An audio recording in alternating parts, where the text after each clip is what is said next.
us anxiety, and let's just kill everybody with anxiety. You Well, know.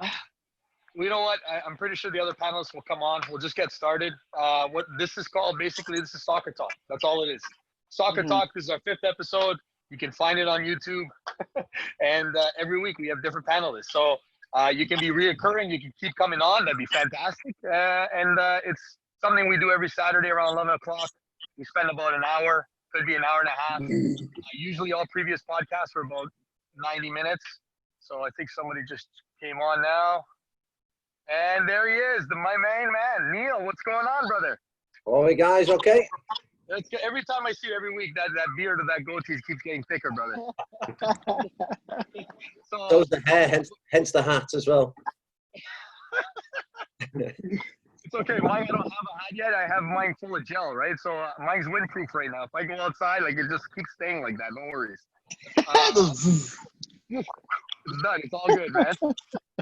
All right. So Chris works with me.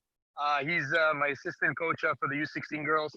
He's also the VP for Storm FC out here in Orangeville. Coaches and develops a whole bunch from grassroots. And Neil that's been on. So Chris, Neil. Usually we have Lewis as well. Neil is from UK. Played for Morecambe. And yeah, go ahead, Neil. Give yourself a little bit of a intro again, and then Dennis will go from you, and Cosmas we'll end off with yourself. Okay, so go ahead, Neil. Yeah, well, I'm a former professional football player. Used to play for Morecambe. That's why I ended up coaching for them. But I started off at played for Sunderland, Darlington. So I'm years, around about 16 years playing, and I've been coaching for around about 7 or 8 years now.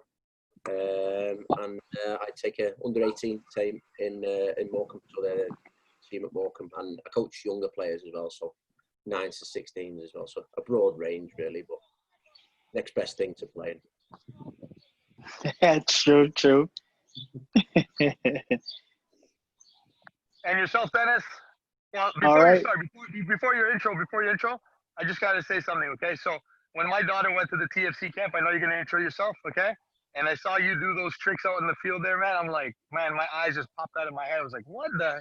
And then my daughter was like, wow. And I was like, hey, make sure you see that coach over there. Yeah, see if you can put yourself in there. You know what I mean? Go ahead, Dennis. Go ahead. Thank you very much, Christy. But myself, ex-pro as well. I played for a little bit in Central America, in Nicaragua. Came back, played in the semi-pro league here in Canada, and started coaching after a while. Realized that I wanted to do just a bit more than just being on the sideline with the players. I wanted to start working with them individually and developing like their individual skills, but also talk to the mentor and them. Likewise, so it's not just come out to the session and okay, here we go. No, I want to know what you're like. I want to come to your game without you knowing, just your parents knowing, and come watch what you're like. If you're a vocal player, if you're a player that check your awareness. So that's what my main focus is right now. And also I travel around doing a lot of soccer skills. So sometimes people approach me saying that they want to learn freestyle, and I said I'm actually mainly soccer. That extra part of it is just something that I love and I'm passionate about it. Being creative. I've always been a creative player, and that's what a lot of coaches love about me, that I'm very creative and I make things happen that they think wouldn't happen, right? So, and that's what I'm trying to do for young players. So now I took on the one-on-one aspect of the game and talking to them, mentoring them, not just, as I said earlier, not just setting up cones and running a session. Yeah, come out to my session. No. And so a lot of time I focus on one-on-one because I really want to get to know the player and talk to them. It's not just about the session. It's about their growth of how they think, not just up in the game, but like overall get to know them, because everybody wants to play pro. So it's tough, right? So we got to talk to them. We got to get the mental side out of them and see where they stand, if they're willing to do certain things. So that's where I'm at. And likewise, I still travel around doing a lot of freestyle shows and just entertaining and just awesome. loving the ball. That's awesome. Awesome. Thank you. Thank you for being on. Thank you for coming in and taking the time to be on our show, man. That's awesome. No, it's awesome. Thank you very much. Fellas, thanks for the invite. My background is kind of all over the place. I'm an educator by trade, where I worked with elementary, secondary, undergraduate, and graduate levels. I've served as an athletic director at a college down south in the U.S., as well as the chair of physical education and health studies, and their soccer coach. Some of the coaching gigs down there were what we would have as a provincial program here would be the ODP program, where I worked with the developmental side of things with the U14 teams. I've been involved in my camps for it's close to 32 years now. So been running camps, ID camps, and some of the players who merit consideration get the sniff and go overseas and play and have a short career, a long career, have their eyes open in many ways, because on TV everything looks a little bit different than it is when you get down to the pitch, certainly. And currently, I serve as the Director of Coaching Education for the NSCAC, which is our National Soccer Coach Association of Canada. I serve as a TD and Director of Coaching for Thornhill, as well as do the consulting as a technical advisor for Olympic Flame Soccer Club. So again, fingers in a lot of pots. Like all of us do, certainly. And like all of you, I suspect, are dealing with the nuances of this crisis, and to see how long it lasts before we can jump back into what we consider normal. Well, thank you, Cosma, for being on our show. And speaking of this touchy COVID situation, that brings us up to our first topic. Again, we've always talked about with our podcast before. We've mentioned a little bit of COVID, and now we've known that there's no soccer here, so for June, right? So this is getting a little bit crazy, man. Week by week, this is our 5th episode of Soccer Talk, and it's getting over here, Neil, in Canada. Nothing's going yet for Ontario. Not all of Canada, but Ontario right now. It's there's a shutdown here. So my question to you guys, an open discussion, is how much more and how do we keep motivating these kids to keep playing, man, keep practicing, doing their strength and conditioning, ball mastery, stuff like that? Because we're doing it for the better cause for the individual player, for sure, or for them to develop themselves, 100%. Because when you're in a practice session, stuff like that, let's be honest, most players, they tend to be team-based related, which is fine. But when they go home, the ball gets parked, right? Or sometimes some of them may do some skills on the side, but mostly they're doing their sessions within their teams, right? Now it's the opposite. Now there's doing a lot of time of individual training and no team-based sessions, right? So how do we motivate them, man? Because this is June now. I'm outside in the backyard here, and the weather's beautiful. It's hot. Okay, I'm watching. I have soccer on the left side of here. I'm watching an old Liverpool Man City game. I'm itching. So everyone here, that you guys have the experiences and the professional experiences too. What do we do? What happens? Floor is open, guys. I think it's. I think with anything, not just sort of soccer, I think it's important that we give ourselves sort of that end goal, so we get the kids the target of what they're going to reach, a sort of plan of what will happen. I know it's difficult. We can't give sort of times of when we can and start back training fully and when we can go back in dribs and drabs and stuff. But I think it's important that we do paint that picture for them so that they stay motivated and that they see that, listen, it is going to get better. We are going to be able to get all together on the field, and kind of almost make it sort of like a staircase up towards that, as to say, listen, this is what you're building towards. And imagine how great it's going to be when you're back with all your teammates, your friends, your players, back in the same team, all as a group. But again, I think we have to almost now sort of keep painting that picture of the end goal of when they're all going to be, and then almost treat that as a sort of light at the end of the tunnel, I think.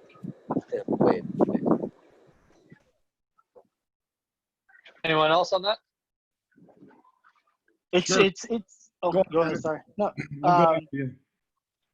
it's true what Neil is saying, but it's it's it's hard to motivate, especially when it comes to a sport that you play with a bunch of people. It's not like tennis. It's not like golf. It's not an individual sport. So it's tough. But I understand what Neil is saying. Yes, but it's you wanna be with your teammates. You wanna be able to pass a ball to them instead of just the wall.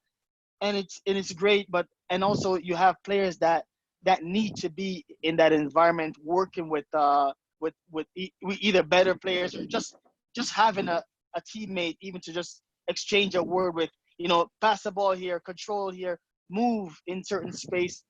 It's it, it, you kind of lose that. It's not that you're losing love of it, but it's, I don't know how to fully That explain it that though. that that interaction. You know what I mean? That interaction, you know what I'm I saying? So I, it's I think tough. It's super tough.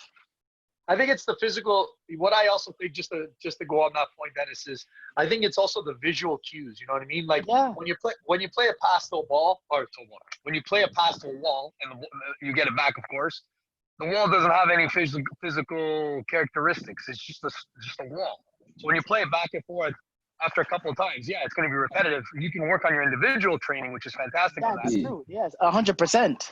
But when you're playing a ball to another player, they're physical. They can do a quick trick on the ball. They can do a beautiful touch. That excites you. You know, in the brain, you basically look at it. You're like, wow, what a touch. That was amazing. Wow, look, that was great. Look, like all these little small things fire off differently with being in that sport, right? Like it's that good point you were saying, Dennis. It's not an individual sport, right? It's not like tennis or golf and stuff like that where you're trying to beat yourself all the time. You're still playing the game, but you're trying to beat yourself. Here in soccer, you're not going to go on the pitch and try and keep the ball. You're going to score on both nets.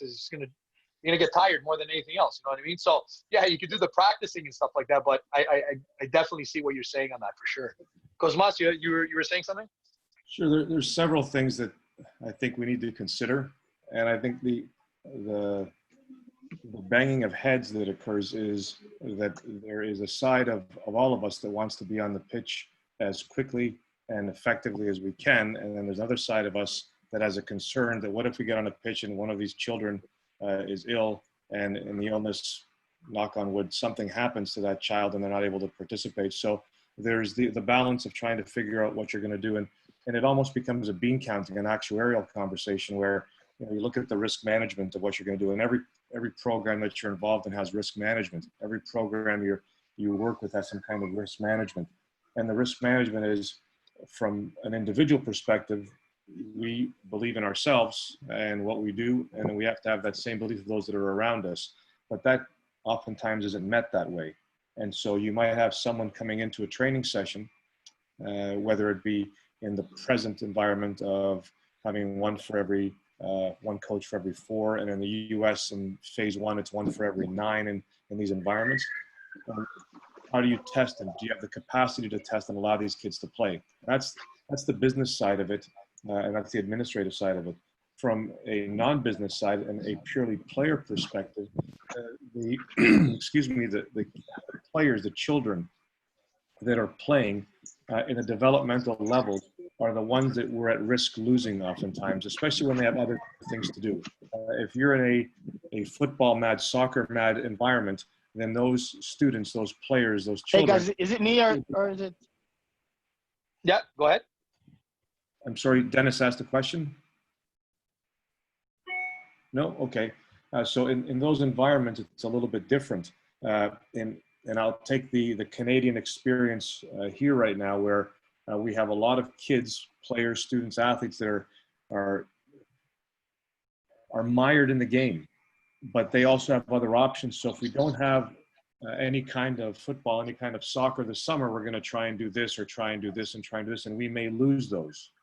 And so that's another one of the issues that you try and face, because soccer clubs, soccer academies are folding up or folding into other groups because they can't afford to stay open, regardless of what kind of governmental assistance is provided. So there's that side of it. And there's a couple of things that you also have to look at.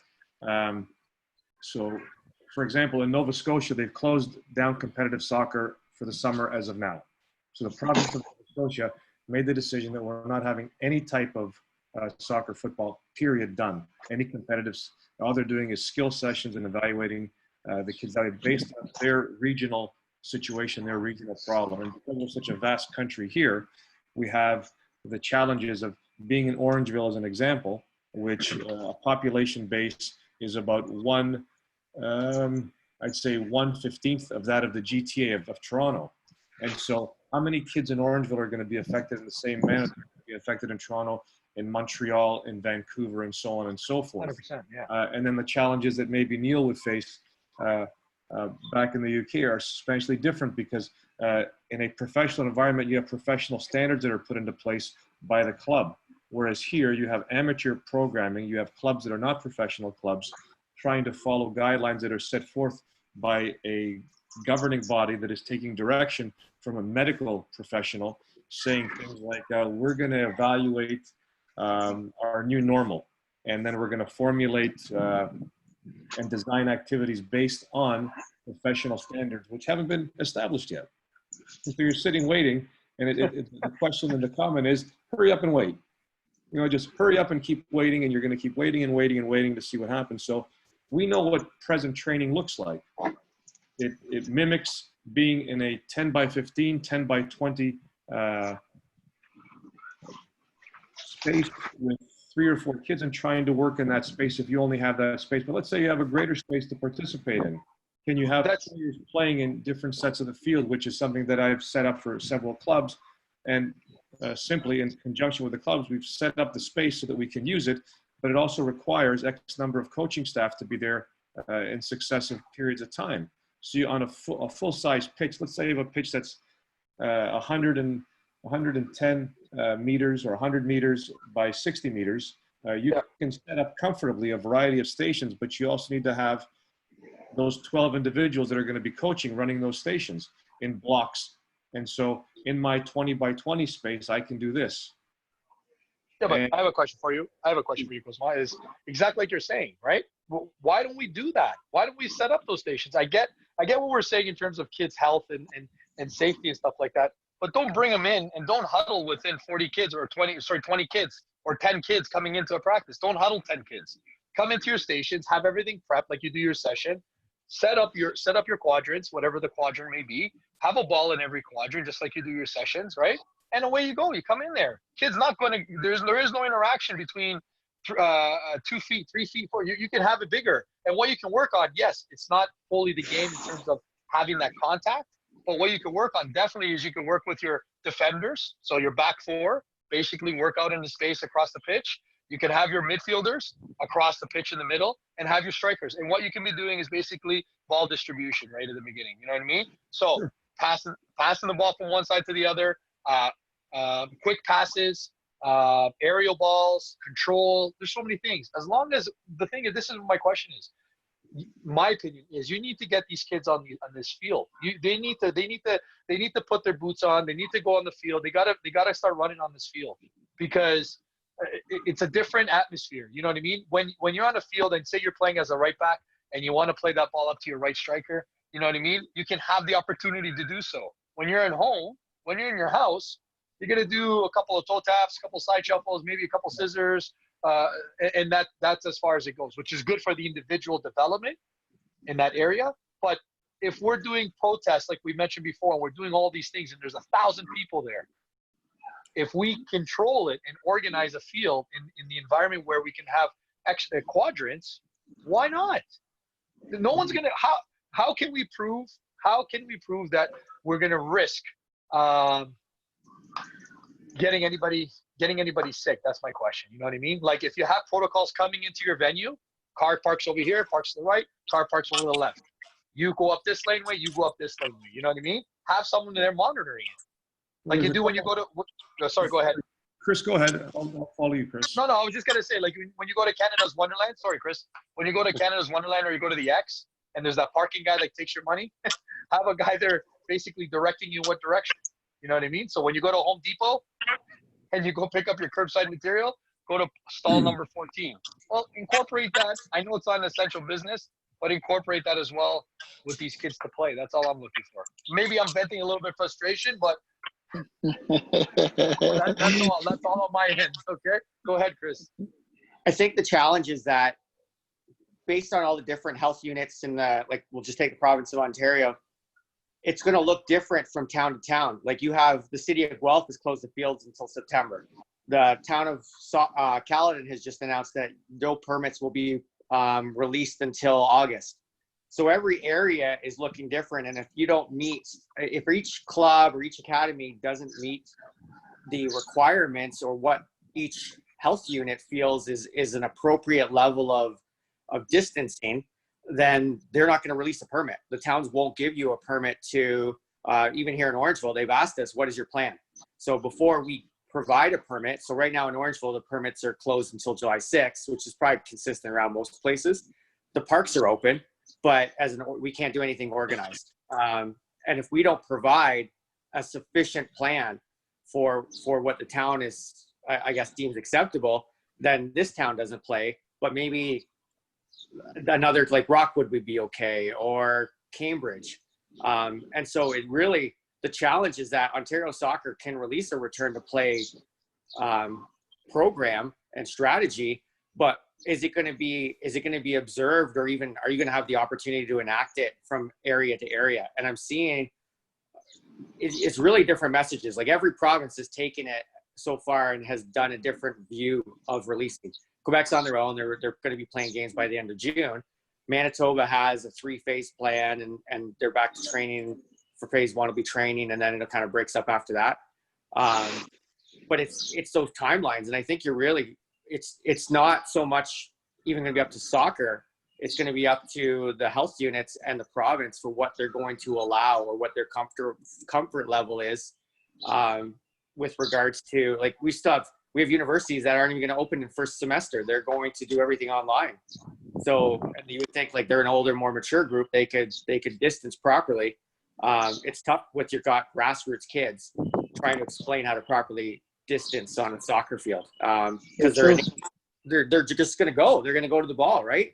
Yeah. And that's a struggle. So it's a real big challenge. I mean, there's definitely mixed messages in the province right now, and across the country with the protests, and you've got all these people in together. Most of them are much older than our grassroots age kids, but there's definitely that social distancing is not necessarily being observed there, and yet you're going to tell the clubs that you have to, on a big soccer field, you can't put 22 people in an area. So it's a challenge.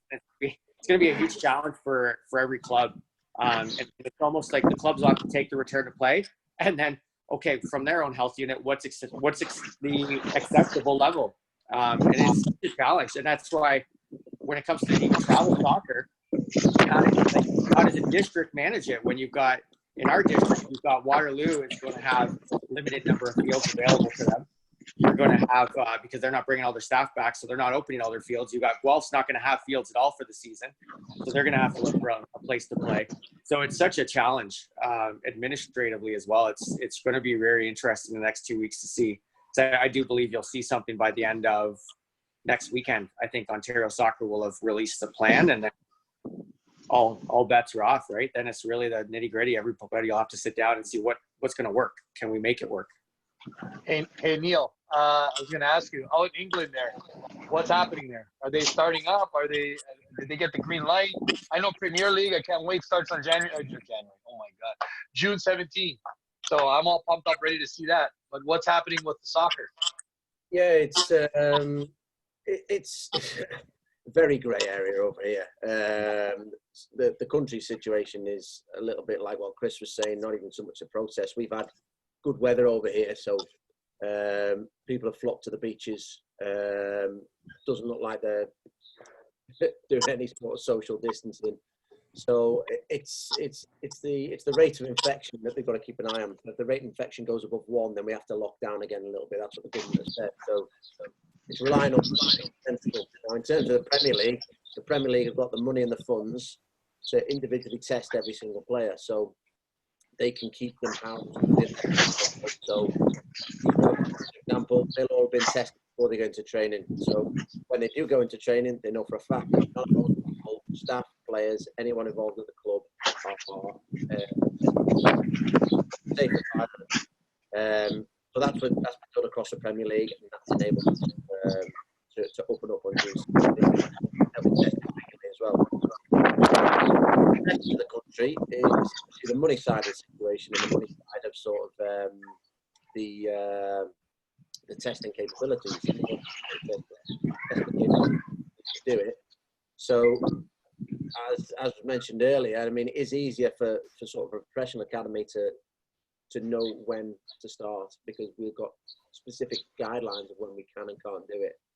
I don't think we'll get started until probably end of July, early August at the earliest, I wouldn't have thought.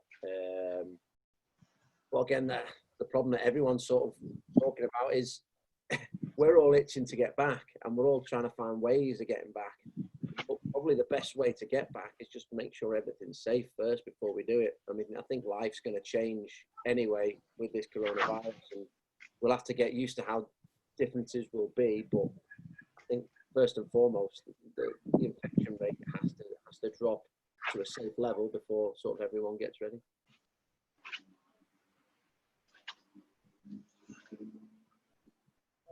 You're on mute, Christos. Sorry. There we go. Sorry about that. Thanks, Cosma. Anyways, what was I saying about the coronavirus? I don't think the coronavirus is going to be leaving. It's not going anywhere. It's been around for a long time, right? So now the thing is, we've had this pandemic with what's happened now. How do we not know that it can transition into something different, right? So we have all these protocols. How do we not know that in the future it's going to be worse, better? You know what I mean? We've had, my question is this, okay, guys? We've had numerous amounts of different diseases through our lifespan, numerous amounts, okay? I think this is the second time we've had a pandemic, right? The first one was the Spanish flu, if I'm not mistaken, right? So it's something new that we're all facing, but can't we, I don't know, we're 2020. There's no way to get going, and I don't know. I'm confused, guys. I think it's I think the biggest thing about the disease is how fast it spreads, and the fact that they don't know anything about it. So as time passes by and they learn to know more things about it, we can learn to live with it. We can learn to sort of deal with the effects it has, develop vaccines. But I think because it's come out of nowhere so quickly, it's spread so quickly, I think that's why it's created such a widespread panic, and quite rightly so, really. So I think the more time passes, I think the more we can deal with it as countries and as the world as a whole. But yeah, I think time is the only thing we can use really at the minute. It's understanding, knowing what it is and what we can do with it from a medical perspective. That is it. Cosma, I was going to ask you, for Thornhill, you guys been doing online sessions and stuff like that, just like I guess everybody else has been doing across the board. I'm not sure, like, what have you guys done for your players, athletes, to engage in their personal development and to keep it exciting? Is there, what tools you've been using, type of thing, you know?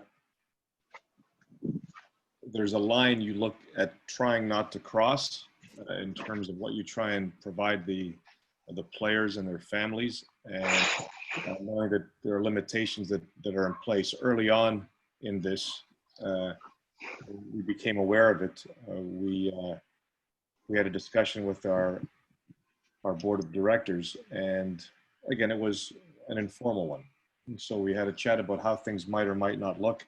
And because I'm also involved in education, you get a lot of the background from the educational side of things that is always safety oriented first, and oftentimes sports environments don't look at it that way. I don't want to say all the time, but oftentimes they think, well, let's go out and play and then everything should be okay. And so what we have done is through the club, I provided a fitness module program that was to last 11 weeks, which expired last week, and we're going to go on to the next one following which.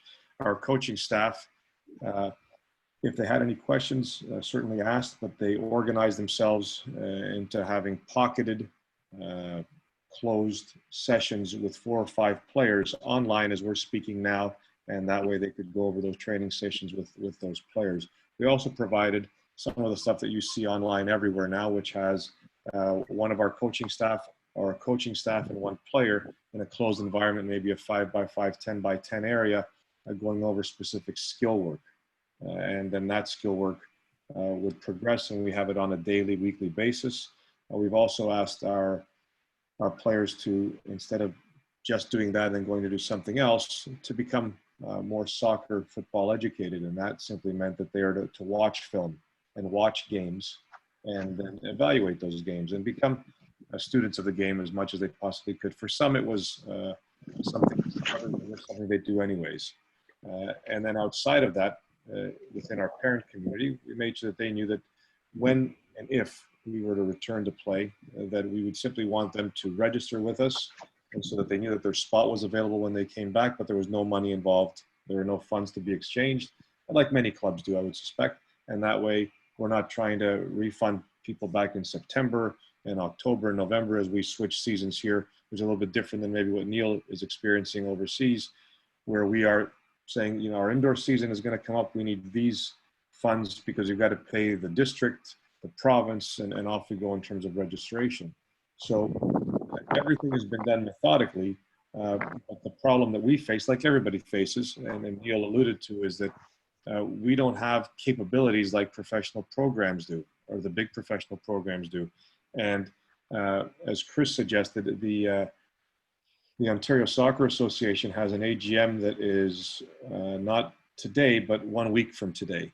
And so there should be something put out through Ontario Soccer by then at that juncture. So we'll know something from them. There'll be some kind of direction, but their direction is always going to be one of safety and getting information from the Chief Medical Officer of Ontario, who then receive information from the Chief Medical Officer of Canada. And so you're going to get those conversations. And if I can do a little bit of a sidebar here, we were talking earlier about the training and what it would look like on a field. My recommendation to my staff was very clear. I said, if you finally get to phase 2, not phase 1 where it's individual skills training, get to phase 2, you can get on a field, then the only thing you can do without having any kind of defensive shape, because literally you want to play and you want to defend, you want to be touch tight in other areas, even closer in others. And so you can't play defense from 2 meters away all the time, and it doesn't work in that situation. So what we're trying to ask them to do is, let's conduct ourselves in a shadow play environment and look at how we would defend based on certain things on the field. And my recommendation was, if you're working on a synthetic surface, which I'm not sure they're going to open up because of all the MRSA issues that are going on with that as well, on a grass surface, either put a penny down in certain spots and say, let's defend this area if you want to play defense, and organize yourself defensively so that the shape looks like it does based on where the ball is and in transition, because that's the way the game operates. We have it, we play this way. We don't have it, we recover and play this way. And that's all we look at.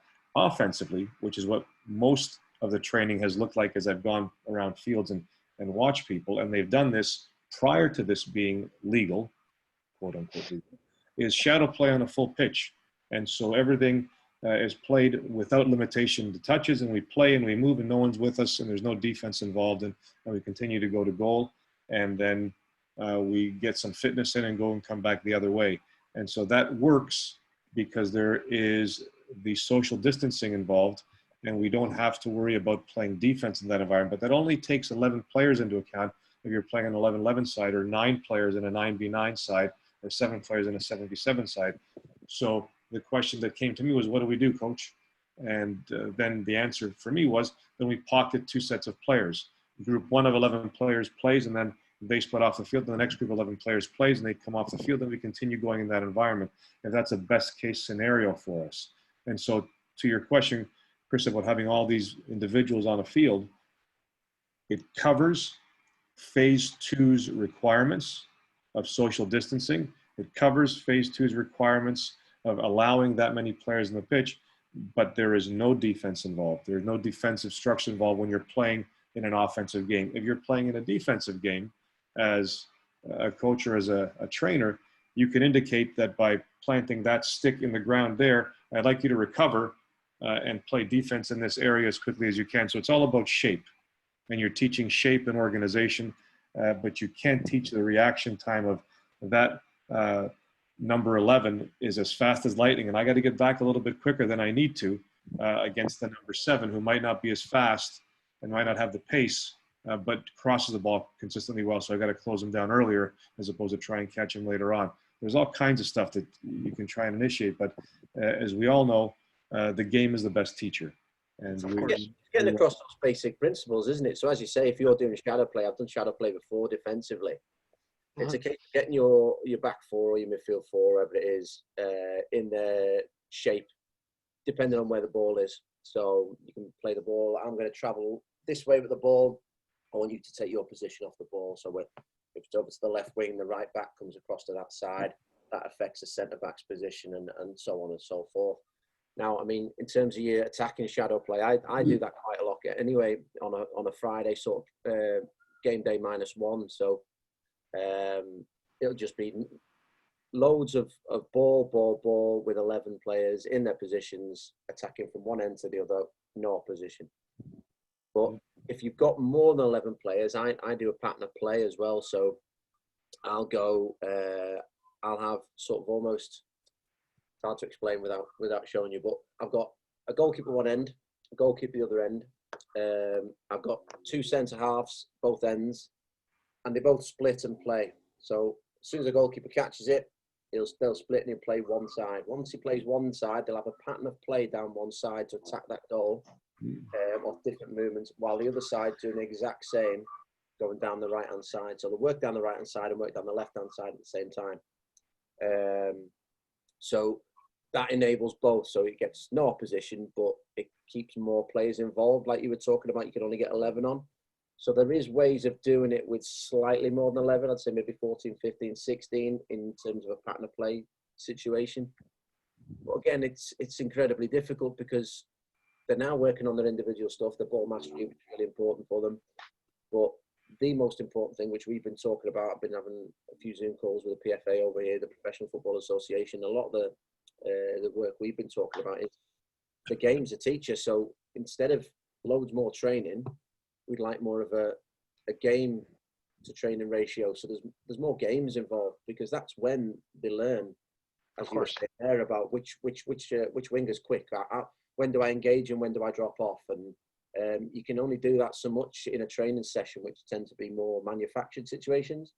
So we're very much of the mindset of load them in more games, put more games within the program, whether they be the regularly scheduled programming of fixtures within a league situation, cup situations, but also friendlies as well. But again, on a coronavirus back to training scenario, that's not going to fit quite as well. But again, back to sort of me being a professional environment, again, it's going to be lucky for us because we won't be back in that sort of transition period, I don't think. I think we'll go straight back into full contact when we're ready to, rather than now you can go in sort of 1-to-1 and groups of 4. And I think so that it should be easier for me. That's the way I look at it. But there is ways of doing phase 2 training without any contact. There's loads of different ways, but it's for the numbers, as you say. That it's difficult sometimes on one pitch to get the numbers in where everyone's working at the same time within a socially distanced environment. I think one of the key things you were saying, Cosmas, which is good, and I picked up on, was the shadow defending there with the penny. And I really like that idea with the situation that we're in with COVID. The reason why I like it is because as you put your penny down in say if it's in a quadrant and a player's playing in that area, that basically reflects and will emulate like a defender. So yes, they're not a defender because you're not getting the touch, you're not getting the push off the ball, but the body motion and the transition when the ball is played. Or if the ball's coming towards you, are you checking in, checking away from the player? You know what I mean? I think that can work really good as best as we can in a defensive manner. You still won't get the contact, but again, as well, you were saying, Neil, with your gameplay, with having a lot of games, I think it initiates a great deal of a defensive mentality, not the physicality, but the mentality behind it. So knowing that you can make a session. You can make a session as you're playing. So you're coming back from your defensive third, and as we're progressing forward, did you check your shoulder? And did you check your shoulder where you're checking behind and where that defending player is? That defending player would be your penny, or in some cases, if you have the luxury in some clubs, you may have poles. You can make them as well, just to put there, right? So if you have a pole in a quadrant where a defender is, you can basically have the defender basically reaching back to see where that pole is. basically sprint off in their quadrant, receive the ball, play the ball back to another player, and so forth. Yes, those defenders are not going to be moving; they're stationary, but it basically gives them an idea in terms of some kind of defensive mentality. You know what I mean? So I was going to ask one more thing. I was going to ask Dennis, with a lot of I've been following you on Instagram. Fantastic, man. Huge inspiration to soccer here in Canada. And what do you think would help? Because when I've seen you've done some training with Brands United and stuff like that, and the connection that you have with these players, what do you think a phase 2 would look like in your eyes? Like we've just been talking about. What's your opinion on that? Oh, you're on mute right now. I think you're on mute. I don't know why you're on mute. Hold on. Hold on 1 sec. Hold on. What the? Give me a second here. Sorry, Dennis. All right. Risto, you look to be frozen. Am I okay? Is that better? Yeah, there we go. Oh my God! What? I don't even know what happened. Okay. Zoom special. All right. Well, you guys all said it all perfectly. Like, you know, it's just what it is. You know, for me, all of this, it's not a problem. Especially now that they're opening some parks and stuff like that. I can do my 1v1 sessions. I can do my 2. You know, have 2 players up to 4 players in a park, do my sessions. But it defeats the purpose of everything that I'm doing. It defeats the purpose because, as I said earlier, right? I like to go to the games of some of these players and really watch them and see how they play, how they respond to certain things. If they're like just to see what kind of player they are, that I can help them in that direction. So it's not just a session. You know, a lot of people are like, "So Dennis, could we do a session?"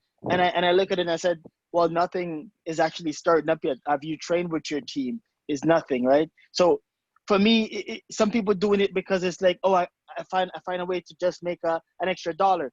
For me, it's not about the extra dollar, right?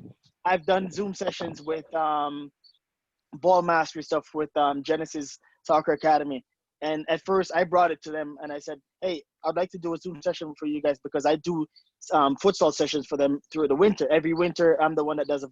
So I brought it to him and he says, Dennis, we don't have the funds to do that. And I said, I didn't ask for any money. My thing is to make sure that the kids are continuously on the ball, right? Right. So he goes, oh, that's amazing, right? And then we start building it. We've been doing it for like a month now.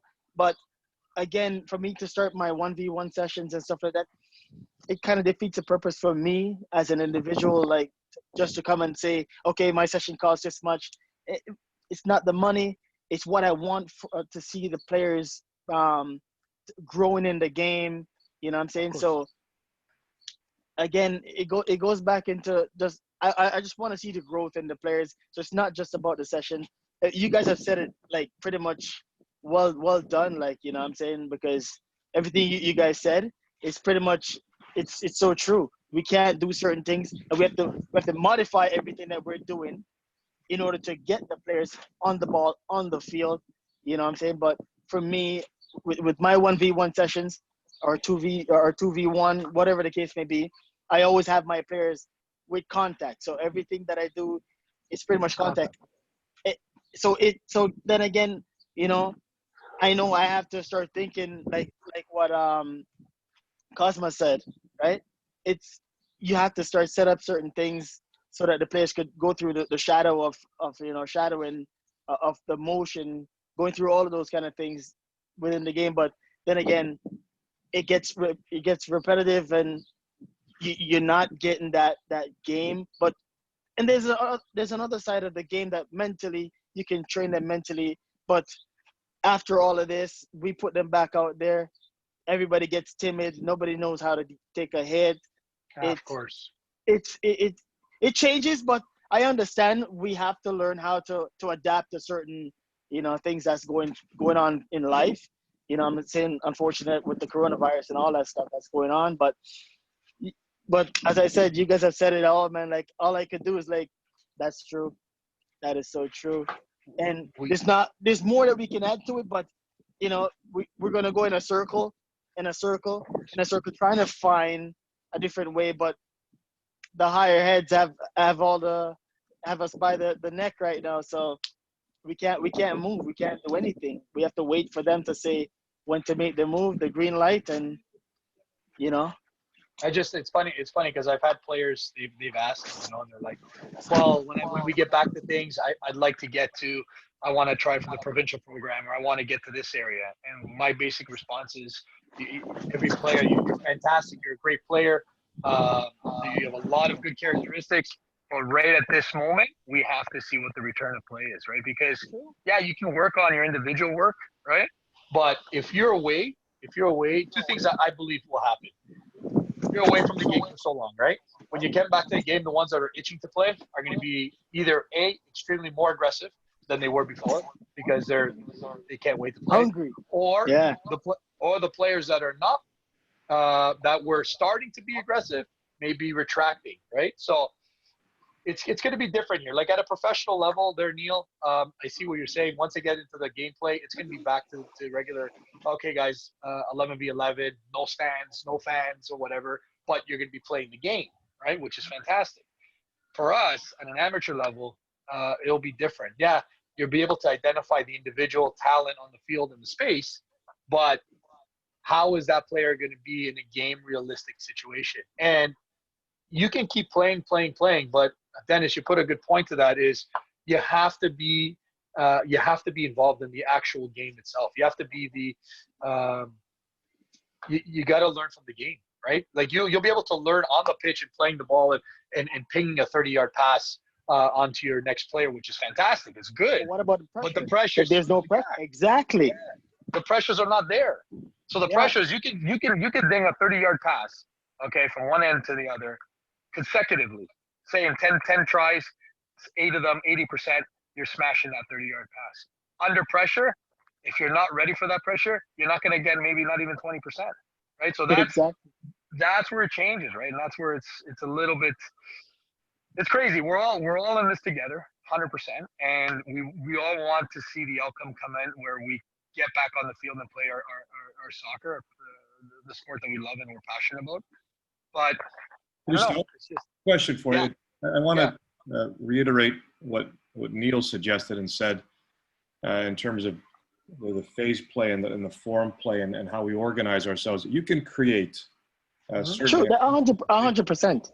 Yeah, so I agree with everyone's comments, but there's things that we can still do, but they don't mask it well enough because you can create urgency on a field by suggesting we're playing 1-touch, 2-touch, or 3-touch. You can create urgency on a field by suggesting that your recovery run has to look a specific way. You can create all those things.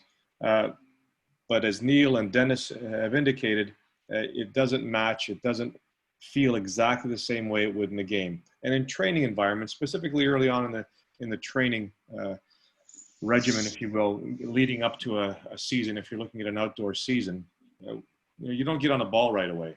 I remember my early days. So we're training and playing, and for the first 2 weeks in training camp, we didn't touch a ball.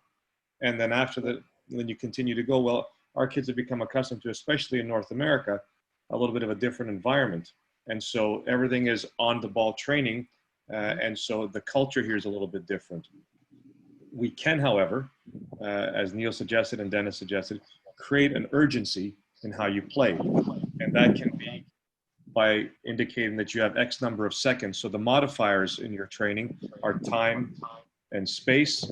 And then think about where this is happening on the field. Certainly the urgency I feel if I lose a ball in the neutral third of the field, if I'm playing an 11v11 game, and the transition allows the opposing team to play 2 quick direct passes that put us under pressure in our defensive third or defensive quarter, the urgency of my movement to get back and recover and deny space and deny opportunity has to be much greater than if I've lost the ball in the attacking third or the attacking quarter of the field, attempting to make a cross from the left flank. My 11's trying to make a cross across the ball from the left side, and we've lost it there and we're dispossessed. We should be defensively in shape to deal with that loss of that ball in that corner. So the urgency of defending in that area, even though you might want to press and to use the gegenpressing term or whatever term you want to use, we want to press and try and win the ball back. The urgency of winning the ball back there doesn't have the same risk as it does not getting back and defending in your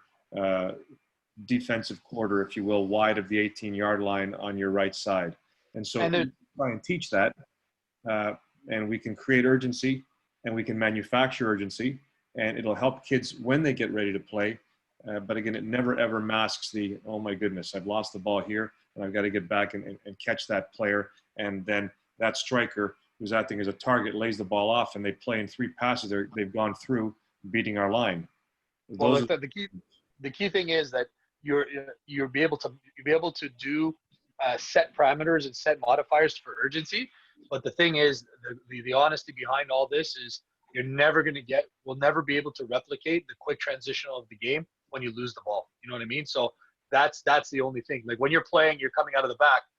Your players, as a player, speaking as a player, now as a coach now, you have confidence within your players, right? So when they're building, they're coming up, and then they lose that quick transitional ball there, and you're like, oh, you're making those runs. So we can set the parameters, which is I think is fantastic. The time behind it in terms of make those runs to recover, but that aspect of losing the ball because what we'll do is we'll be able to structure the transition. In a game, it's not structured, the transition. Transitions happen on the fly, right? Ball possession, ball opposition, and so forth. We keep losing it, right? So it's good. The game, Cristo. I can't determine how quick a player Dennis is and how great a target Neil is. And if I play that ball through, that the defender's not going to adjust and get to it. But in a worst case scenario that we're in now, trying to find a best case scenario for us to operate in, I think these are some of the things that might help us moving forward. I know that I meet with my staff today at 1 o'clock at the field. I have 12 staff members that I'm meeting with, and I'm going over field spacing and what we need to do on specific parts of the pitch, looking at a 7v7 pitch, a 9v9 pitch, and an 11v11 pitch. And these are all competitive coaches. And then I've met with the recreational coaches already, indicated to them what it's going to look like if and when we go back to play. Competitive, I don't know that it's likely. Recreational or non-competitive, possibly. And this is what I see based on what they've said to us. I hope that I'm wrong, and I hope that something comes up. But we know, and to piggyback a little bit on Dennis and his comments, that 2 weeks from now, we're going to find out the amount of infection that has spread because of what has happened in terms of protesting and rioting and so on and so forth. And that is just because of the physical. We'll know in 2 weeks' time that's what happened. There have been several spikes that have occurred, the first of which was noticed after Mother's Day. Everybody went to see, and the spike in Mother's Day was significant, and they could see it.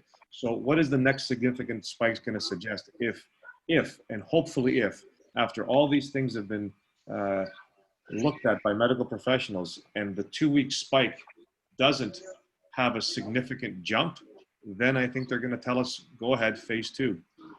But until then, we have to wait on these 2 week numbers, which is what the period the professional suggests. Did it cool down, Dad? Yeah, the landscape is going to change all the time, and that's the difficult side. Back to sort of the coaching, Ari. I mean, I think we have this problem anyway. Aside from coronavirus, because you've got to try and manufacture situations within your training sessions anyway, even when you got full contact, that kind of look like that.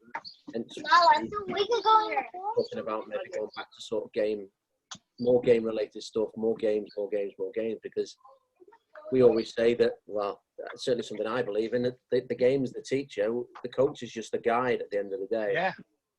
That's it. That's it. Yeah. That's it. Yeah, like even for myself, guys, like as you know, Christoph, like a lot of my videos that I've been doing even on my Instagram, because I can't go outside, I've been doing it in my living room. A lot of people dropping comments like, Dennis, you are brave. But also I challenge myself to see if I can really do it around my computer, around my desk, around my lamp, and challenge my touch and build on that, even for myself.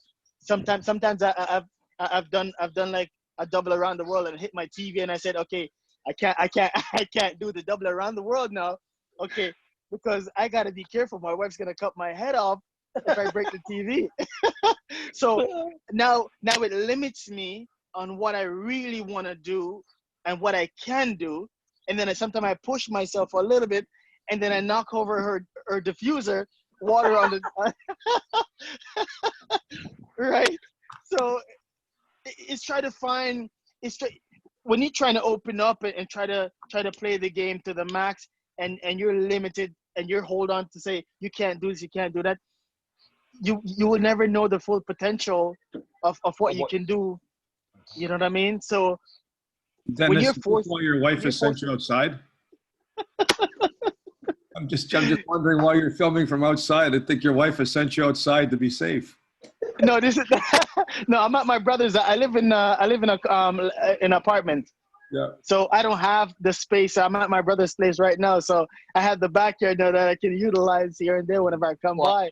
But I'll tell you one thing, Dennis, with what you do in your apartment, man, the skill, buddy. I need my backyard to try and do that, because if I did it in my house, I swear to God, I do construction for a living as well.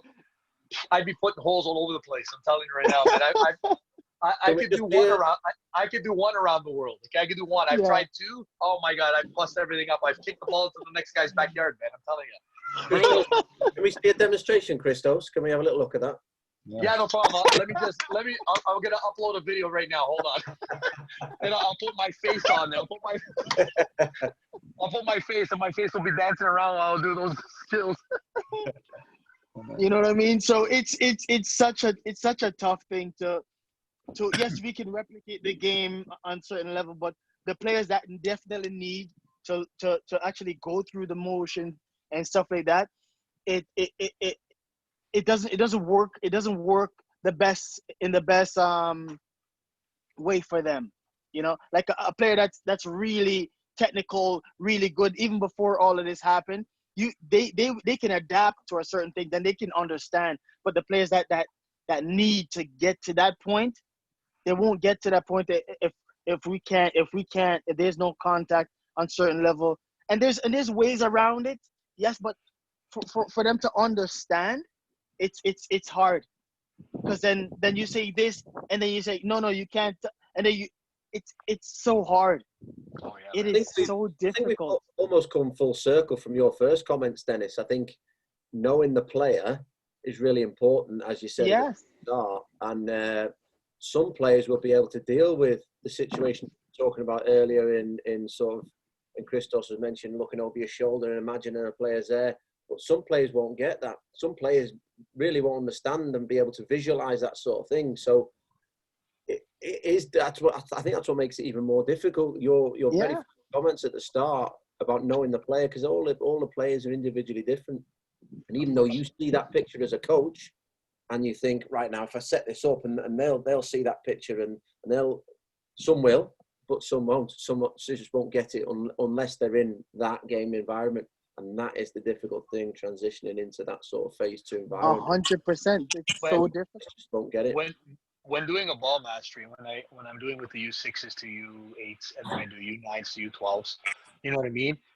You'll start seeing within the simple ball mastery session that we do, you'll see the players, which ones are adapting quicker, of course, and which ones are not adapting. So at a professional level, you'll have a certain amount of standards. I'm not talking grassroots right now, I'm talking competitive. So you'll have a certain amount of standards. Whereas at an amateur club level, especially here in Ontario, you have your club level, so your house league, your rep.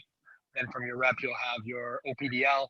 From OPDL, then you'll have, or with OPDL, you have your academy teams. So yeah, there's different standards, of course, right? So a key point exactly, and I'm just basically going back on your comment, is knowing your player 100%. Like having a vision of a professional mindset in a session will not be able to be transitioned into a amateur club setting. You know what I mean? Because 100%. You're not going to get the successes that you're looking for, right? But it might not even be down to ability. The player might be your best player, but he can't visualize that. He needs that. He needs the game. He needs people there. He needs, where's he moving to? Where's he going to move to over there? At the spatial awareness. So again, it's all very relative as to who it is and in your group. And again, it's it's our jobs as coaches to try and find that out about our players, as Dennis And said about the beginning. I do Zoom sessions, and I have with the club that I'm working with, I have different skill sets. And I say, okay, guys, 30 seconds, we're gonna do this. 30 seconds, we're gonna switch to the next one. 30 seconds, we're gonna switch to the next one. We're gonna do this for 3 minutes straight, right? Oh my lord, Yeah, it's so hard. It is of course. so hard. It is so What I- hard that I am saying, okay, guys, okay, we're gonna do this, and if I don't keep track of the time, I go past the time because now I have to pay attention to one kid. No, okay, watch me again, and then those kids are probably gone over a minute because I'm Yeah. trying to correct one kid over here. Yeah. It's so it's like it's so tough, and it's not just because of different age group. Times, won't There's you, some Dennis? age group, huh? Get different types. So you'll get one who'll go, right, I'm going to crack on with it. I know exactly what he's doing. You'll get one who doesn't know what they're doing and they're going to ask questions. There's one that's unsure about it but thinks, I don't want to ask questions because it makes me look stupid, so I'll just try and get on. Exactly. And then there's another one who thinks, I know exactly what he's doing and I know exactly And what doing- he's doing, but he's doing something completely different. So you've got it all mixed into one pot that makes it madness. And that's the individuality of the training. And to add on to that was Zoom. Oh my God! Just like you said, Cosma, maybe a couple minutes ago or 10 minutes ago, Christos, you know what? You're frozen there. So you're trying to replicate a ball mastery session, and you try to show it, and your foot just stays up in the air there for 20 seconds, right? And then you're like, okay, guys, so we're ready to go back at it. Here we go, 30 seconds, and everybody's look on that face is like, Some balance. what do we? Yeah. Alan, right there. What are we doing? I was like, okay, so when I do ball mastery now, with the club and with my girls, my U16 girls, I demo, but I demo because I know there's a lag on Zoom. So if I demo it quick, you ain't going to see it because you're going to see me go from one end and back to the beginning, but you didn't see the ball mastery there. So what I usually do is I'll go nice and slow, and it's very detailed in my description in terms of what's happening. So if I, like, for instance, my U9 and U12 today at Storm, we're inside a little grid, and we're using the right foot. So I said, okay, so right foot scissor. So I showed them the scissor. Once you perform your scissor, you're going to hit with your outside foot. Ball comes out of your grid, bring back, drag back into the middle. Done. Okay? So you're going to do that for 30 seconds, right foot. So right scissor, hit with your outside foot, drag into the middle. But simple and showing them. And then what I also told them too is while they're performing that within the 30 seconds, they'll look on the other players like we do now in Zoom. We're looking at each other here. They'll look at other players doing it. And I'll also mention to them, if you have any issues or if there's any problem, don't worry about it. Even if the ball goes out, just bring it back into the middle. I'll be doing it for 30 seconds as well. Just watch. And then this way you can go on from there. So you have the players that are excelling. And I tell them, if it's easy for you, if you can do it easy, then increase the intensity, increase the speed. You know what I mean? Because if you can do it easy and it's fast, speed it up, bring that ball closer to you. You know what I mean? 100%. So yeah, it's Zoom is Zoom is great. I love Zoom for what's happening with the situation we're in. So when we do go forward, after we go on the pitch, I've already told my boys, my U16 boys that I coach. So guys that go, just keep in mind that when we do go on the pitch and everything looks normal, whatever normal may be, we are still going to incorporate Zoom. So just throwing that out there, make sure that you guys are knowing about that in terms of our strength and conditioning, so that there is no, oh coach, we only have 3 sessions a week. No.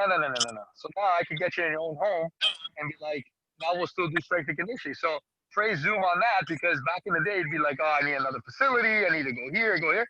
No, strength and conditioning we could actually do in the comfort of your own home, in your basement, stuff like that, and the way you go. So yeah, there's pluses, positives as well to this situation for sure. But we just got to keep plugging away. We've already talked about that with our academy boys as well. So we found it difficult that with the time we have with our boys is to getting that strength and conditioning into them sort of at 15, 16. So when they transition into my team, they're ready in terms of strength and flexibility and everything. So we've certainly talked about that for this coming season. Is alongside our training schedule is Zoom strength and conditioning with our strength and conditioning coach. So there is positives to take out of it, and again, any situation you've got to make the best of it as you can. And at the end of the day, certainly for us as coaches, It's the players that matter, and it's whatever's best for them in any given scenario that we've got to think of, and that's what we're all passionate about. That's why we're always talking about it. True. Yeah, 100%. And one thing I just wanted to add to that with my boys. So say if I have a squad of, because as they get older boys and they're playing at a rep level, not at a higher level, you'll get the good characteristics in terms of work ratio and stuff like that, and then you'll get the ones that just don't want to participate, right? So I have a good core. I would say a good 5, 6, 7 kids. I have a squad of 14, so half of them show up, half of them don't show up. But I tell the kids that do show up, I said, listen, one thing's for sure, guys, you got to understand a couple of things, because they see it. I go, you see so-and-so's not here. So then they're like, oh, why do I have to be here? I go, you're not doing this for me. You ain't training. Exactly. Exactly. You know what I mean? You're doing this for you. I go, you're strength and conditioning for yourself. When we do our ball mastery, we do it for you. When we do our push-ups and stuff like that for strength and conditioning, our stretches, our squats, it's all for you. Now, I tell the kids all the time, I said, be honest with me right now. Be honest, 100%. You can be like, coach, you're trash, you're talking garbage, okay? Or you'd be like, listen, are you noticing from the time we started to where we are today a difference in your physicality? Have you noticed a difference? And every single kid on the U16 boys and girls as well, I've been saying, yeah, I noticed that. Even my son too, right? My son's 16. He's like, he's getting D's out now. His shoulders are getting broader, chest, this and that. I go, because you're doing continuous workouts on your strength and conditioning, and you're building. You know what I mean? But you're committed to doing so. And if you're not committed to doing so, the people that are not coming to do it, they're not gonna be at that level of strength and conditioning, right? So you benefit yourself. If you don't want to show up, I'll train one kid, man. I don't care. I'll train whoever's coming. One kid, let's go. That's it. Sorry, guys. I think that building on that, your kids are seeing a growth, right? They're seeing development, and that goes to any of the kids. Like, one of the tricks that we try to do to keep them engaged in grassroots is give them challenges. So it's a challenge, because if you feel an accomplishment, like we had a Zoom session last night with the 2009 girls, and one of the girls at the end, I just asked them if they had anything to say, and she put the little chat thing up saying, can I share positive news? And absolutely, and said, yeah, I got up to 30 keep-ups today. So that was her personal high. She'd gone from 24, and we've been doing keep-ups for the last couple of weeks in our sessions. And it's, in the month of May when we first started the month of March when we first started all these Zoom sessions, we had little challenges.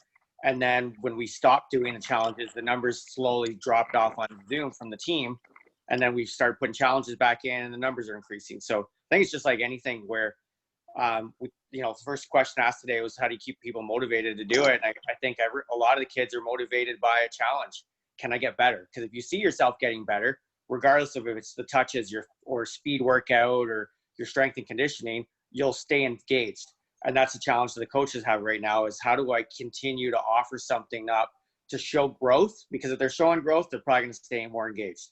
And that's the same even in live setting, but the live setting, the benefits, that social interaction that we've lost. So right now the social interaction is not really there. So we've got to come up as coaches with a little bit more creativity in order to keep them engaged. So just, that's exactly what you were looking at there, Christos, is your kids are noticing it, and you're pointing it out, and they're saying, yeah, like that'll keep them coming back. And we might need that for a couple more months. So. Well, and the relationship that you have, sorry, Dennis, and the relationship that you have with your boys or your teams, or you can have that contact, you can have that convo. You know what I mean? They'll come out to a Zoom session, and it's the way I coach. If anyone knows me from coaching, I'm more social. I like talking to players. You know what I mean? So when the boys come on, first things first, I'll notice, I'll be like, whoa, look at, so-and-so. Man, you're looking deezed out, man. You're really working out hard, man. And right away, cracking the smile, and they're like, okay, I'm ready. I'm focused. I'm ready to kick it in. I'm like, let's go. So we did a whole bunch of push-ups, staggered push-ups, Spider-Man push-ups. And these kids, I was so impressed, man. I was blown away. I was looking at them like, wow, you guys are the awesome, man. The strength behind it. But that's what it is. It's also the personality too. Like if you come across and be like, and you're very regiment, and be like, we got to do this and like that. Great work, and it's very monotone. I find that for me personally, my own personal experiences, I find that you get a connection when you're energetic and they see it. If you're tired and you come into a session on a Zoom and you just woke up, trust me, kids are gonna be like, yeah, they see it. Right? Yeah, it shows right away. Like, Fellas, for myself, I I got to skip because I got to meet my staff at 1 o'clock.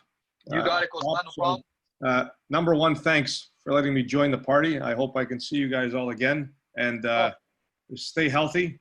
And if we can connect in any other way, I'd love to see it. Cosman, quick question for you. Thank you very much. But any news on RTD? Anything happening there? What's happening? I've made inquiries. As you know, Gary Miller and I go way back. Right. The old technical director from the early 80s when we were doing the Royal Bank Special Olympics programs for the kids. So it was a shock. And the manner in which it happened is also a bit of a challenge to swallow. I've made inquiries, excuse me, of which I received no response yet. They're trying to transition into a new person in the position, but they've also released everybody from their postings at Ontario Soccer, sparing just 4 out of the whole group. So I'm not sure how that allows us to continue if we're going to finish with one individual doing things, education online, or it's going to be backloaded and say that we're going to do something maybe August, September, October, which might not help a number of people because they have requirements to be met prior to that time frame. Of course. That's all I can tell you right now. If I find out more, I'll certainly pass it on to you. I know I've got a district meeting and a national coaches meeting next week, Tuesday. So I'll give you some more info if I have it by then. Okay, Cosma. Thank you very much for coming again. It's been a pleasure. Take care, buddy. So going back to our topic there, getting that personal coach, how you are as a person, right?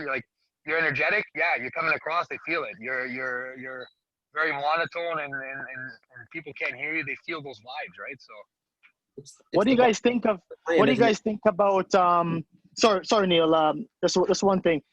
I had a few problem with some not problem. For me, I don't take certain things personal. What do you guys think of individually for each player, every player, to learn some sort of, not just on the ground, but in the air with the ball, so to say, freestyle? What do you guys think about the freestyle aspect of the game? For me personally, I'll speak on that. Definitely a major component in it. Huge for freestyling. When you freestyle, you can express yourself. What it entails is this: when you know how to freestyle with the ball, okay, you can turn it on and turn it off when you need to on the game. Okay, so it's a very key component. I'm not saying when you're playing a game and you're going to be doing all these tricks and stuff like that. No one's saying that.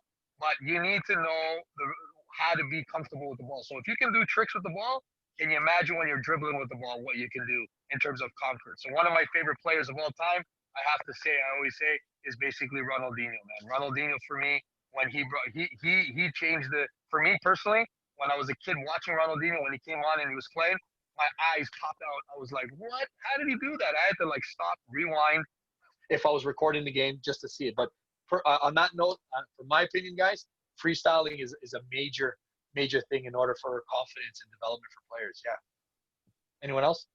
Neil? Yeah, I think it is important. I think you just got to be careful. I think certainly with the sort of the modern culture of young player, I found that in terms of practice, it's fantastic in terms of learning those abilities and having that ability just to perfect that touch. And it's all about touch and control. But I've coached players who will play in a match, they'll lose 5-0, and then they'll post a picture or a video on Instagram, flicking it over someone's head when it's totally irrelevant to the game. So you've got to be a little bit careful with it. I think it's in terms of practice and making yourself better in terms of technique and control, it's fantastic. But as a culture relating it to the game, it's slightly different. So it's totally different. It's totally different. And yourself, Chris? I think it's, if you can get the kids to try the tricks, they're a YouTube generation now, especially the grassroots kids. So anything that gets them more interested and more challenged in trying to figure out touching a different way to touch the ball. And I think if you're a coach and you've got kids that are doing that or really engaged by it, I think you preface it with, hey, I want you to learn some skills. And I think it's fantastic. and choose when you're going to do things in the game. As you grow in the game, there's certain scenarios where you just can't. You don't do that trick in the 18-yard box. Yeah, you have to. Oh, totally. And I've You're seen right. kids backheel a ball beautifully and tee up a shot for a kid in the ball, and it's just like, wow, that's fantastic. But I think if you teach the kids when's good time and whatnot, there's a lot of value in being able to have that control. So especially bringing a ball out of the air and whatnot. So Do you think Exactly. there's more value I have- when they're younger? Say it again, Neil. I think there's more value in it than at a younger age, before they are learning more of the practical side of the game. And at a younger age, it's more important for them to just express themselves and do the tricks and show their mates what they can do. And Yeah, It's definitely when they're younger, for sure. Sorry, go ahead, Dennis. it's one thing I can say. It's not for everyone. It's not for everyone, but everyone can. That you can give everyone the chance to be able to express themselves in different ways, because when it comes to freestyle, it opens your mind to the game. That it's not just about doing the tricks. It's about how can I be creative in the position that I'm in at all times. If I get cornered, how can I think even before I get cornered, how to get out of this position? Mhm. You see what I mean? So it's all about how the ball approaches you. How do you touch it? You touch it with your lace. You touch it inside of your foot. You touch it off your heel. You touch it off the chest or off your head, right? So it's like almost, for me, people always ask me, how do you know that this is gonna happen before? Have you ever seen Flash when he gets into a certain position, you start shooting at him, all of a sudden he can just take the bullet and move it here and move it here, move it here and move it here. That's how I see the ball at times, right? As soon as the ball hits me, I know my surrounding already. I know what I can do. The ball bounces this way, I fake, bounce the ball back, and I play the ball into a certain space. Yep. You see what I mean? So it teaches you the discipline of the ball. Like, you have to hear the ball. Sometimes you can hear a ball how it kick. You know the pace that it's coming just Here, by listening to the sound of the ball. Exactly. I'll give you an example here, okay? And correct me if I'm wrong, right? So this is my opinion. MLS, Toronto FC, okay? The player that's the most safest, and you can be like, no way, I don't believe in that. But for me, the most safest player that doesn't do any tricks and plays the game regimentally and structured on TFC has to be, hands down for me, Michael Bradley. Michael Bradley, 100%. that guy will not do any move, man. He will take the ball, quick touch. Boom, gone. He'll take the ball, boom, he delivers back. He's always transitioning the ball. He plays it safe. And that's where I was going to say in terms of freestyling, right? So he's not a freestyler. He's no freestyler. Exactly. That's what I mean. So it doesn't mean that it's not just because you can do a million around the world or none of that. Can you change all of that and put it in a different way? Can you pocket it and pull it out when you need it to do something else? It's not about just doing around the world and doing all these crazy tricks. It's about understanding the ball. And it's also culture of soccer too, right? So like if you look at Brazil in South American style soccer, right? The culture behind it, the dancing behind the soccer and stuff like that with the ball, you're developing players from a young age, right? From your Neymars, Jesus, Argentinian players, you know what I mean? They have that, which is different, right? But when you check it, if you notice, they're not the only one that's doing it now. The That's game right. have caught up to them. The game have caught up to them. They're like, why don't we start to create our players, make our players more creative, so we can open up our game a bit more, Of course. right? So that's why Brazil is having a hard time. Argentina is having a hard time because That's right. everybody starts to learn how to be creative and not just be boom, boom, boom, boom, boom, boom, right? Well, There's times when look- you go tick tack, tick tack, tick tack, but Yeah. what about the creative side of the game? Look at the Premier League, man. I love watching the Premier League. That Premier League, every Saturday mornings or Sunday mornings when I'm watching it, it is jam-packed action, man. I'm watching, I'm like, yes, it's awesome. Then if I switch in and I look at German soccer, quite similar. You know, I mean, the Bundesliga, it's not bad. I like it. But the difference between Bundesliga and Premier League, I have to say, is in Bundesliga is when you're a top contending team, and versus a lower class team, you're just blowing them out of the water, like in terms of skill and everything like that. Whereas Premier League, you're gonna get those upsets, man. You're gonna get some of these upsets. You're looking at like, what happened here? Because it's just different gameplay. Then you have Serie A. Serie A, it's pretty good, but again, top contending teams. Again, the lower base teams will face. And then MLS. MLS is coming around, man. MLS is coming along. I remember MLS back in the day, buddy. Oh my God, when they did the what was it? The running penalty shot. Like it was hockey. You guys remember that? I don't know, man. Oh yeah. I was, Oh yeah.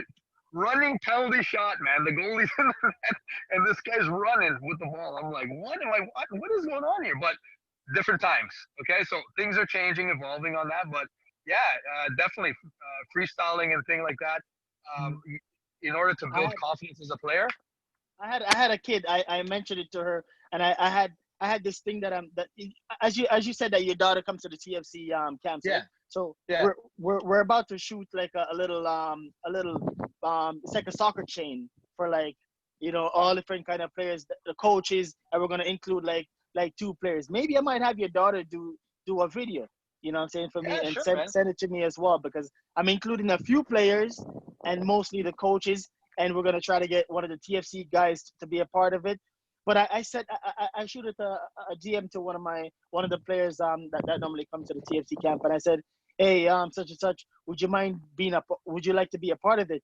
She says, Yeah. She says, yes, coach, but my soccer coach doesn't want us to do nothing like this. Oh my God. I said, it is nothing crazy. It's all about just being creative, and just all you do is controlling the ball, boom, boom, and pass the ball off. I never asked you to do anything. I thanks coach for asking, but my coach says we can't. Our team can't do this. Our team shouldn't be taking part in any of this. I said, no worries, young girl. You know what? It's okay, no problem. How do we expect our players to grow in the game and experience certain You know things? what? Do you know why, Dennis? Because people are afraid, and I've said this to Chris all the time.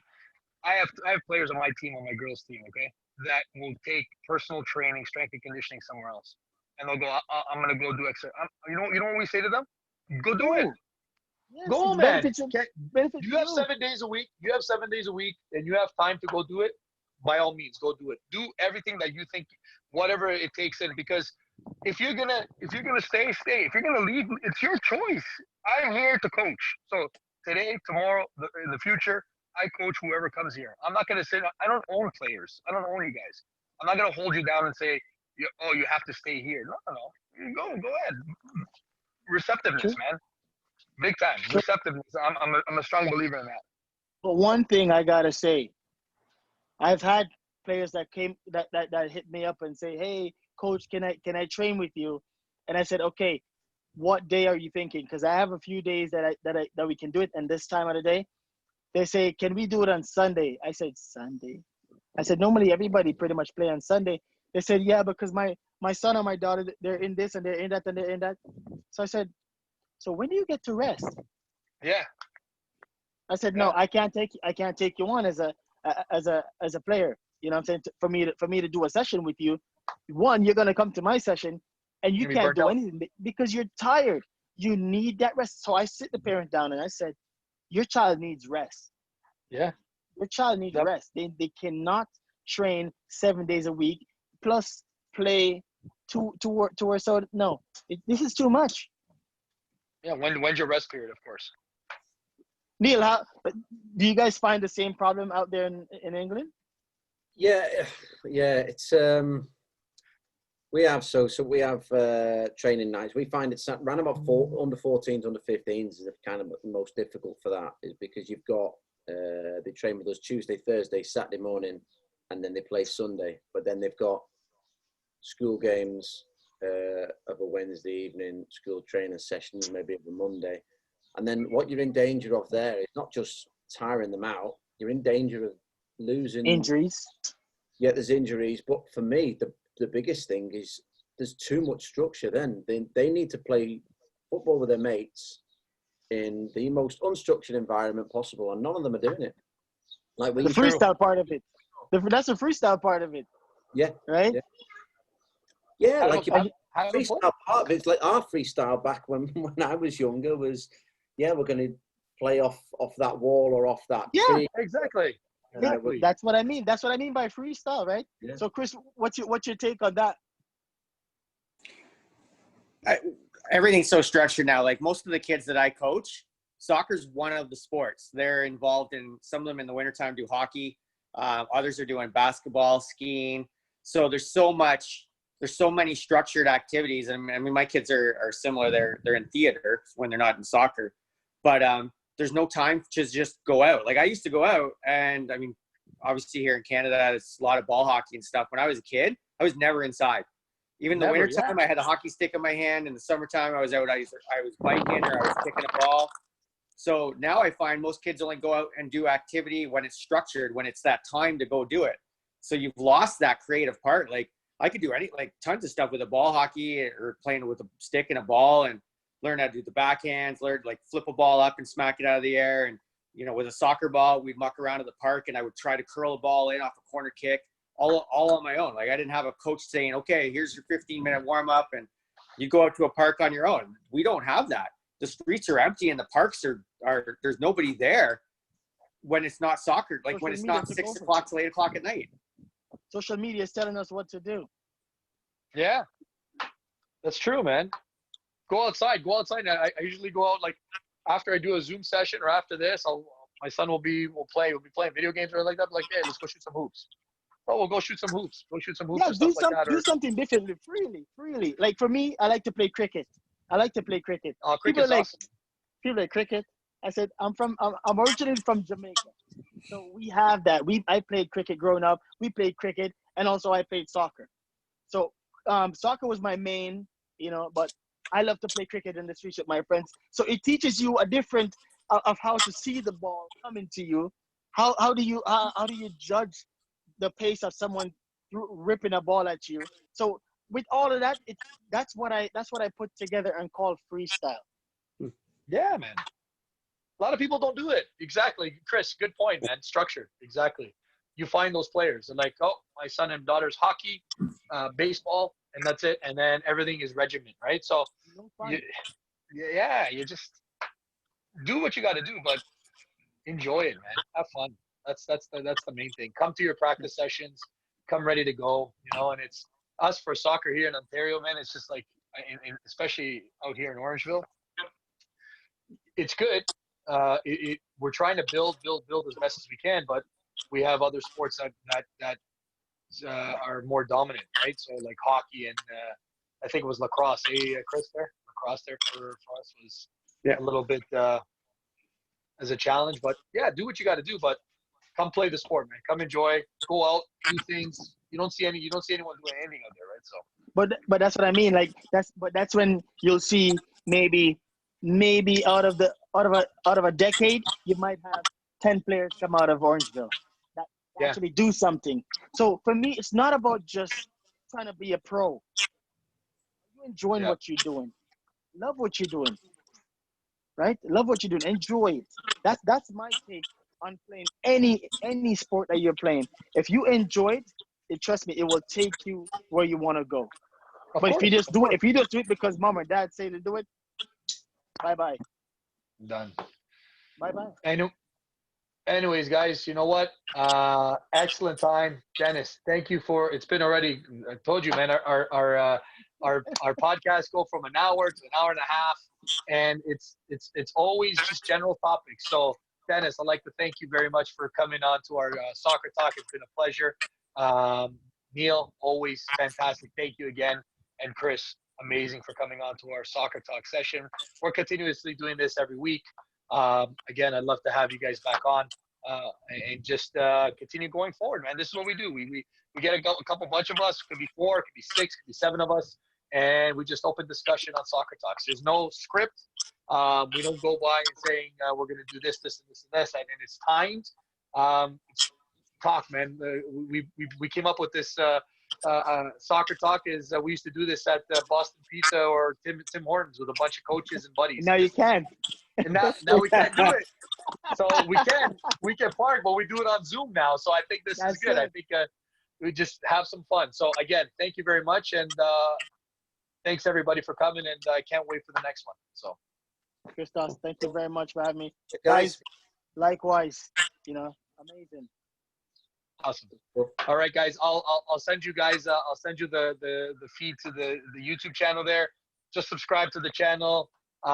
Dennis, I'll send it to you as well. And if you have anyone else that you're in contact with and would love to come on to our show and talk and different topics all the time. Next week we have Carl Horton coming on from Richmond Hill. He'll be on, so we'll stay tuned. And you guys are more than welcome to come every week. Doesn't matter, whenever you're free. It's every week, Saturday, 11 o'clock, and we'll go from there. So again, thanks, guys. Enjoy the rest of your weekend, and we'll talk soon. Cheers, guys. See you later. Okay.